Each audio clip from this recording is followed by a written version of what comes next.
Hello friend, today I am going to discuss how to implement stack using array.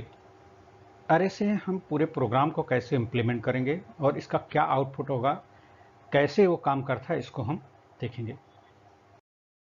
अरे implementation of stack, इसको बोलते हैं static implementation, क्योंकि हमने अरे का साइज फिक्स कर दिया है, इसलिए इसको ये भी बोलते हैं static implementation of stack using अरे।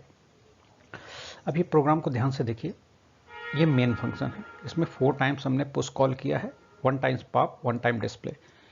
ये this is the push area and this is the pop function and this one is the display function. I have used 2 header file, one is studio.h, second is stdlib.h. stdio.h हमने क्यों use किया है, क्योंकि standard input output के लिए printf is output function and scanf हमने use नहीं किया, बट होता है हेडर फाइल इसी के अंदर। सेकेंड हेडर फाइल है stdlib.h, ये हमने डिफाइन किया है लाइन नंबर 3 पे, hash define max size 4, this is known as micro in C. Micro define करने के पहले ये हेडर फाइल डालना पड़ता है कि किस माइक्रो की सारी डेफिनेशन इस हेडर फाइल में है। मैक्स साइज हमने एक वेरिएबल लिया जिसको 4 हमने फिक्स कर दिया है। उसके बाद 2 ग्लोबल डिक्लेरेशन किए हैं, 2 global declaration here. Int stack max size, it means stack जो अरे हमने लिया है उसका साइज 4 कर दिया है। And second one is in top is equal to -1, it means stack हमारा एम्प्टी है। इसको हम समझने की कोशिश करते हैं। इस बोर्ड पे हमने एक स्टैक लिया, ओके, इसमें फिक्स कर दिया साइज 4, तो इंडेक्सिंग 0, 1, 2 एंड 3 होगी। अब हम पुश ऑपरेशन परफॉर्म करना चाहते हैं, तो top is equal to -1 already है, इस टाइम हमारा स्टैक इज एम्प्टी। अब हम पुश ऑपरेशन परफॉर्म करेंगे। पहला पुश कॉल करेंगे, 10 उसका नंबर है एलिमेंट, सो यहाँ पुश में जाएगा और टॉप कंपेयर करेगा मैक्स साइज -1, टॉप -1 है, मैक्स साइज 4 है, 4 -1 1 के इक्वल नहीं है, दैट मीन्स इफ कंडीशन नहीं चलेगा। इल्स में आएगा, इल्स में क्या बोल रहा है, टॉप एक इंक्रीमेंट हो जाएगा, तो टॉप हमारा -1 नहीं रह गया, अब टॉप हमारा 0 पे चला गया, और 0 पे जाते स्टैक का जो टॉप है नम हो गया। नम मीन्स जो हम नंबर हमने पुश करने की कोशिश किया है इधर, वो नंबर क्या है 10 इसमें एंट्री हो जाएगा। सेकेंड टाइम अगेन हम पुश कॉल ऑपरेशन कॉल करेंगे, इस टाइम 20 एलिमेंट एंटर होगा, इफ अगेन नहीं चलेगा इल्स में जाएगा, इल्स में टॉप एक इंक्रीमेंट हो जाएगा, उसके बाद देन 20 एलिमेंट स्टैक में एंटर हो जाएगा। अगेन पुश ऑपरेशन कॉल करेंगे, थर्ड टाइम एलिमेंट 30 एंटर होगा, टॉप इंक्रीमेंट होगा 1, then we can enter 30 element in the stack. Next time again push call होगा, देन अगेन स्टैक हो जाएगा, again stack top incremented by 1, top हमारा 3 पे आ गया, इस समय टॉप 3 पे है, और एलिमेंट 40 एंटर हो जाएगा। अगर हम एक बार और पुश ऑपरेशन परफॉर्म करना चाहें तो ये परफॉर्म तो होगा, बट एलिमेंट इंटर नहीं होगा, क्योंकि स्टैक साइज फुल देगा। हमारा जो इफ कंडीशन है ये चल जाएगा और स्टैक फुल हो जाएगा, ओके। तो ये हमारा पुश ऑपरेशन परफॉर्म हुआ। अब हम इरेज करते हैं इसको और इसको कंप्लीट करते हैं, तो आपको समझने में आसानी हो जाएगी कि पॉप ऑपरेशन कैसे हम परफॉर्म करेंगे। ये आपका इरेज हो गया, टॉप हमारा 3 पे है। अब इस कंडीशन में हम पॉप ऑपरेशन परफॉर्म करेंगे, ओके। पॉप, इसको भी इरेज कर देते हैं। अब हम पॉप ऑपरेशन परफॉर्म करना चाह रहे हैं, ठीक है। पॉप ऑपरेशन का फंक्शन कौन सा है, ध्यान से देखिए, ये है if top is equal to -1 stack is empty. Top -1 अगर होता तो स्टैक हमारा एम्प्टी शो हो जाता, आगे चलने की जरूरत नहीं है।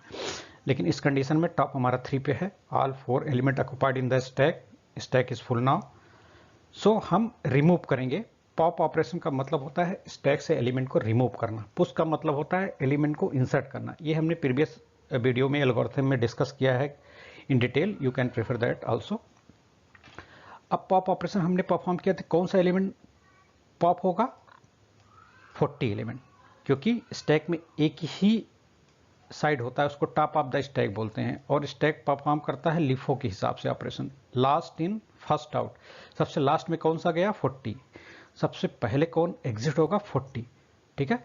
अब 40 हमारा यहाँ से एग्जिट हो गया, और टॉप, ये देखिए टॉप हमारा सॉरी इसको देते हैं, हाँ टॉप -1 एक डिक्रीमेंट हो जाएगा।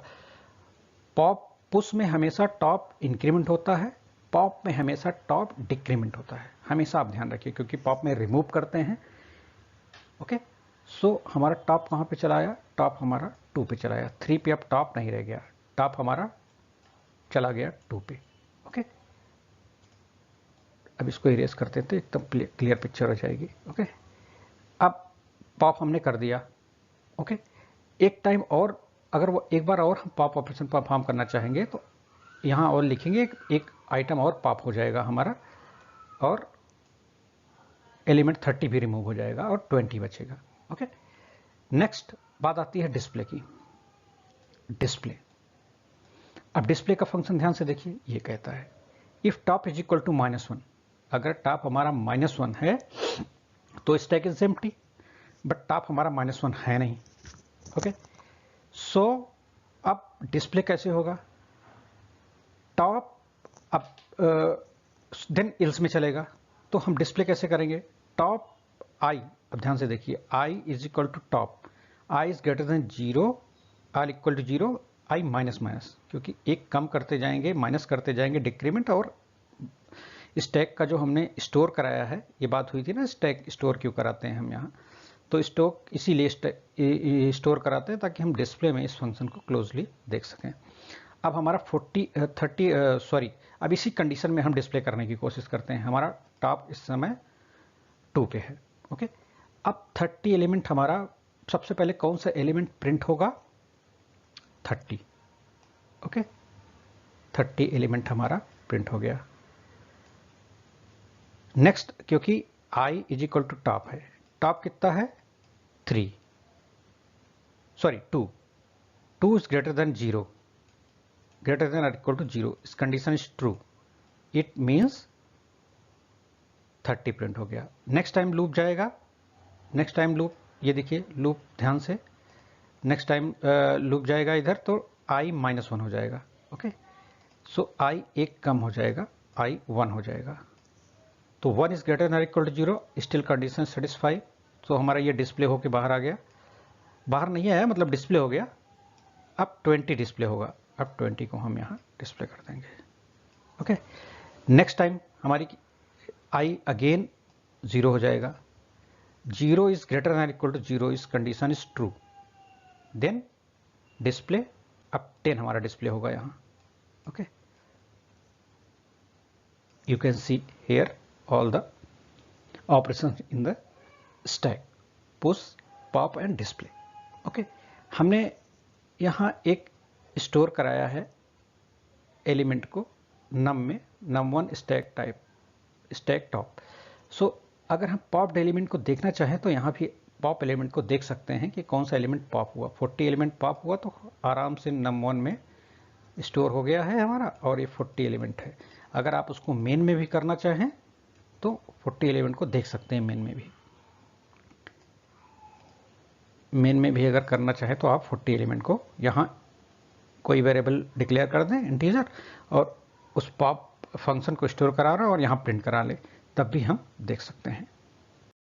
प्रीवियस स्लाइड में हम डिस्कस कर चुके हैं प्रोग्राम की कंप्लीट एनालिसिस और कैसे प्रोग्राम रन करता है, देख चुके हैं। अब हम विजुअल स्टूडियो पे इस प्रोग्राम को रन करके देखेंगे।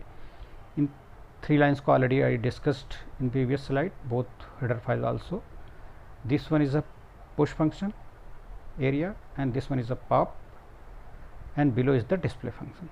You can see same thing here and this one is the main function. Main function में हमने push 4 times कॉल किया है, pop 1 time and 1 time display. So अब हम कंपाइल करेंगे प्रोग्राम को, 0 error. After that we can run here. You can see the this pop item is 40, below is the stack 30 20 10. हमने pop item को print किया है, सो सबसे लास्ट एलिमेंट 40 था, सो सबसे पहले वो एग्जिट होगा, so popped item is 40.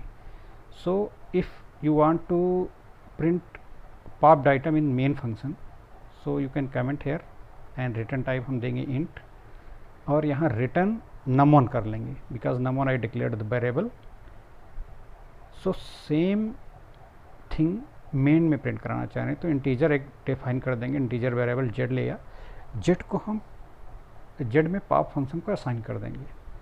Same line इसको कॉपी करके पेस्ट कर देंगे below this line number 47 and num1 के प्लेस पे जेड को रिप्लेस कर देंगे और प्रोग्राम को हम कंपाइल कराएंगे।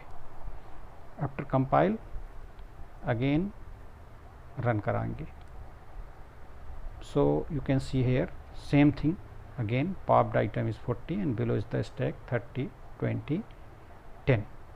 ओके, इस सीरीज में स्टैक के स्टैटिक इम्प्लीमेंटेशन को देखा हमने यूजिंग अरे, full detail program. So thank you very much, please like and subscribe my channel. Thank you, bye bye.